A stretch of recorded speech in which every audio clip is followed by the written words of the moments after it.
दोस्तों, दिवंगत एक्टर ऋषि कपूर और उनकी पत्नी नीतू कपूर एक ज़माने में हिट जोड़ी हुआ करते थे। लेकिन क्या आपको पता है कि शादी के बाद भी ऋषि के कई अफेयर्स थे और इस बारे में नीतू को पता था।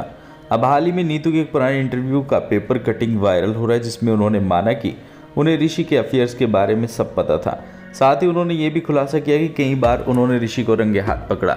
नीतू ने कहा था, मैंने ऋषि को कई बार फ्लर्ट करते हुए पकड़ा। जब भी कहीं उनका अफेयर होता तो मुझे सबसे पहले पता चल जाता, लेकिन मुझे पता है कि उनके अफेयर्स महज वन नाइट स्टैंड होते।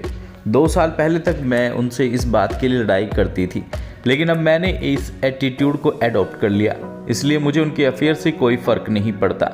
मैंने ऐसा एटीट्यूड अपना लिया कि ठीक है, आगे बढ़ते हैं, देखते हैं कब तक चलता है। नीतू ने आगे कहा था, ऋषि हमेशा ये सोचते कि मुझे उनकी हरकतों के बारे में कैसे पता चल जाता है। तो मैं आपको बता दूं कि मेरे बहुत सारे दोस्त हैं जो मुझे उनके बारे में बताते रहते हैं।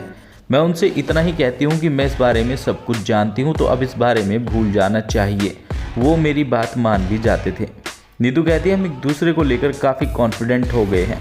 मुझे पता है कि ऋषि के लिए उनकी फैमिली सबसे पहले आती है, इसलिए मैं इन बातों को लेकर बिल्कुल भी परेशान नहीं होती हूँ। ये उनके लिए सिर्फ फैंसी टाइम पास है। वो मुझ पर इतने ज़्यादा डिपेंड है, वो मुझे कभी नहीं छोड़ सकते। मुझे लगता है कि पुरुषों को थोड़ी स्वतंत्रता दे दी जानी चाहिए। स्वभाव से चुलबुले होते हैं, कोई उन्हें बांध ही नहीं सकता।